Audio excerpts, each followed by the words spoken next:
Seven horse frame আমরা কে না চিনি, সবাই আমরা কিন্তু এই সেভেন হর্স ফ্রেম বা বাস্তু সমস্যার জন্য যেটা যন্ত্র সবাই কিন্তু আমরা কম বেশি চিনি। এই যে ফ্রেমটা দেখতে পাচ্ছেন এটা কিন্তু হ্যাঙ্গিং করে রাখা যায় টেবিলে এবং ঘড়ির মতো টানিয়েও রাখা যায়। এবার ব্যাপারটা হচ্ছে এর পিছনে পাইরাইট আছে, এটা হোলসেল রেটে আমাদের রত্নকুটি জুয়েলার্সে পেয়ে যাবেন। পুরোপুরি কোয়ান্টিটি যত লাগবে, এখানে জাস্ট কিছু স্যাম্পেল রাখা আছে, আমাদের কিন্তু পেটি পেটি কোয়ান্টিটি আছে, পুরোপুরি হোলসেল রেটে পাবেন।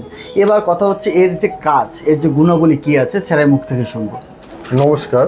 সেভেন হার্স মানুষের জীবনে একটা বড় ভূমিকা পালন করে, যেমন বাস্তু দোষ, বাস্তু কলহ, যে বাড়িতে লোকে বসবাস করে সেই বাড়িতে অশান্তি, ঠিক আছে, রোগে ভোগে, এগুলোর জন্য সেভেন হার্স একটা খুব বড় ভূমিকা পালন করে। অবশ্যই সেভেন হার্স রাখার একটা নির্দিষ্ট জায়গা আছে, সেটা যে বাড়ির ঈশান কোণে এবং আপনার বেডরুমের ঈশান কোণে এবং আপনার মাথার কাছে, কখনো পায়ের কাছে রাখতে নেই। তো এরকম অনেক ধরনের নিয়ম আছে, অনেক সিস্টেম আছে। সিস্টেম ওয়াইজ যে কোনো ধরনের গৌররত্ন, যে কোনো ক্রিস্টাল আইটেম, যে কোনো ধরনের রুদ্রাক্ষ সব কিছুই কিন্তু কাজ করে। কিছু সিস্টেম ওয়াইজ পড়তে হয়, করতে হয়, তাহলে কিন্তু রেজাল্ট পাবেন। তো আমরা কিন্তু পুরো গাইডলাইন করে দেবো। আমাদের রত্নকুটি জুয়েলার্সের সাথে যোগাযোগ করতে হবে।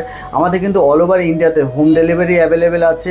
অল ওভার ইন্ডিয়াতে আপনার যে কোনো জায়গায় বসে আপনার ঘরে বসে অর্ডার করতে পারেন। এবং যারা ভিজিট করতে চাইছেন তাদের আসতে হবে Bandel Gandhi colony blooming birds স্কুলের পাশে, স্টেশন থেকে জাস্ট 2 মিনিট। এবং চুচুড়া আকন বাজার, স্টাইল বাজারের পাশে, মানে বড়মা নৈহাটির এপারে হচ্ছে চুচুড়া। দুটো শাখাতেই কিন্তু আপনার ভিজিট করে পারচেস করতে পারবেন। নমস্কার।